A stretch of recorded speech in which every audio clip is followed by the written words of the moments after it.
லோகேஷ் கனகராஜ், அல்லு அர்ஜுன், அனிருத் ரவிச்சந்தர் இவங்க 3 பேருடைய கூட்டணியில ஒரு படம் ரிலீஸ் ஆக போகுது அப்படின்னு சொல்லி ஒரு அனௌன்ஸ்மெண்ட் வீடியோ ஒன்று ரிலீஸ் பண்ணாங்க. அந்த வீடியோல 23 தீம் அப்படின்னு சொல்லி ஒரு தீம் இருக்கு. அந்த தீம் தான் இப்போ எந்த சோசியல் மீடியாவுக்கு போனாலும் பயங்கர வைரலா போயிட்டு இருக்கு. இன்னும் சொல்ல போனா இன்ஸ்டாகிராம்ல ட்ரெண்டிங் நம்பர் 1ல அந்த மியூசிக் தான் இருக்குது. பொதுவாகவே அனிருத் அவர்கள் ஒரு படத்துக்கு மியூசிக் கம்போஸ் பண்றாரு அப்படின்னா ஒரு பேங்கரான மியூசிக் கொடுப்பாரு. அப்படி இருக்கும்போது இந்த படத்துக்கு ஒரு அனௌன்ஸ்மெண்ட் வீடியோலயே ஆரம்பிச்சிட்டாரு அப்படின்னு தான் சொல்லணும். அதெல்லாம் தாண்டி இப்ப லோகேஷ் கனகராஜ் அவருடைய டைரக்ஷன்ல அல்லு அர்ஜுன் அவர்கள் நடிக்கிறாரு. அதுக்கு அனிருத் அவர்கள் மியூசிக் கம்போஸ் பண்றாரு அப்படிங்கும் போதே இந்த படத்துக்கான எதிர்பார்ப்பு ரொம்ப அதிகமா இருக்குது. ஸோ அல்லு அர்ஜுன் அவருடைய 23வது படமாகவும் லோகேஷ் கனகராஜ் அவருடைய 7வது படமாகவும் வரப்போற இந்த படத்துடைய ஷூட் வர ஜூலைல ஆரம்பிக்க போறதா சொல்லப்படுது. ஏன்னா இப்போ லோகேஷ் கனகராஜ் அவர்கள் அப்படின்னு பார்க்கும்போது அவர் வந்து டைரக்ஷன் அப்படிங்கறதெல்லாம் தாண்டி இப்போ நடிப்புலயும் கொஞ்சம் இன்ட்ரெஸ்ட் காட்டி அந்த பக்கம் ஒரு படம் நடிச்சுக்கிட்டு இருக்காரு. அருண் மாதேஸ்வரன் அவருடைய டைரக்ஷன்ல டிசி அப்படிங்கிற ஒரு படத்துல ஒரு ஹீரோவா நடிச்சுக்கிட்டு இருக்கிறாரு. ஸோ இப்போ அந்த படத்துக்கான ஷூட்டிங் ஒர்க் எல்லாம் வந்து போயிட்டு இருக்குது. அந்த படத்துடைய அடுத்த ஷெட்யூல் கூட ஜனவரி 23 ஆரம்பிச்சு கண்டினியூஸா ஒரு 40 நாள் ஷூட் போறதாகவும் சொல்லப்படுது. ஆல்ரெடி அனௌன்ஸ்மெண்ட் வீடியோ பார்த்துருப்பீங்க. டைட்டில் ப்ரோமோ டிசிக்கு ரிலீஸ் பண்ணியிருந்தாங்க. எனக்கு தெரிஞ்சு இந்த படம் ஒரு பயங்கர இன்டென்ஸான ராவான ஒரு ஆக்ஷன் டிராமா ஃபில்மா தான் வெளிவர போகுது.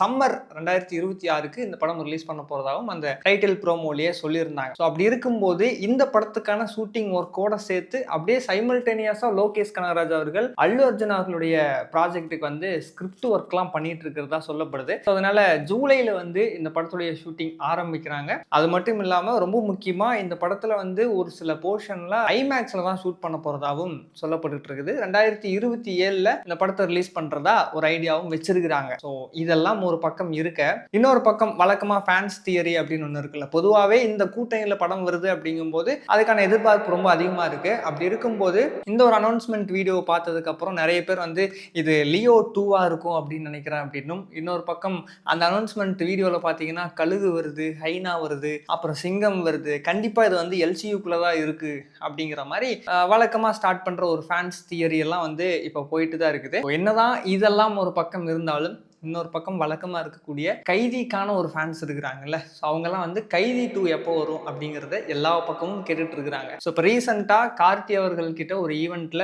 ப்ரெஸ் சைட்ல இருந்து கூட கேட்டிருந்தாங்க கைதி 2 எப்போ சார் பண்ண போறீங்க அப்படின்னு. நீங்க அதை பத்தி லோகேஷ் கனகராஜ் அவர்கள் கிட்ட தான் கேட்கணும் அப்படின்னு சொல்லி கார்த்தி அவர்கள் சிம்பிளா முடிச்சிட்டாங்க. ஸோ இதே மாதிரி வந்து கைதி 2 அப்படியே சிம்பிளா அப்படியே கடந்து போற மாதிரி போயிருமோ அப்படிங்கிற மாதிரி ஃபேன்ஸ் எல்லாம் வந்து கொஞ்சம் வருத்தம் தெரிவிச்சுக்கிட்டு தான் இருக்கிறாங்க. பட் கைதி 2வா இருந்தாலும் சரி, டிசியா இருந்தாலும் சரி, அப்புறம் அல்லு அர்ஜுன் அவர்களுடைய ப்ராஜெக்டா இருந்தாலும் சரி, இதுல அடுத்து என்ன நடக்க போகுது அப்படிங்கறதெல்லாம் வந்து வரக்கூடிய காலங்களில் அவங்களா அஃபீஷியல் அனௌன்ஸ்மெண்ட் கொடுக்கும்போது தான் நமக்கு தெரியும். அது வரைக்கும் நம்ம வெயிட் பண்ணி தான் பார்க்கணும். ஸோ இப்போ நீங்கள் கைதி 2 படத்துக்கு எந்த அளவுக்கு வெயிட் பண்ணுறீங்க, அதே மாதிரி அல்லு அர்ஜுன் அவருடைய ப்ராஜெக்ட்டுக்கு எந்த அளவுக்கு வெயிட் பண்ணுறீங்க. ரொம்ப முக்கியமாக அவர் வந்து இப்போ லோகேஷ் கனகராஜ் அவர்கள் ஹீரோவாக அறிமுகமாகக்கூடிய டிசி படத்துக்கும் எந்த அளவுக்கு வெயிட் பண்ணுறீங்கன்றதை மறக்காமல் கமெண்ட் பாக்ஸில் சொல்லுங்கள். அண்ட் இன் அண்ட் அவுட் மீடியாவுக்கு சப்ஸ்கிரைப் பண்ணிடுங்க.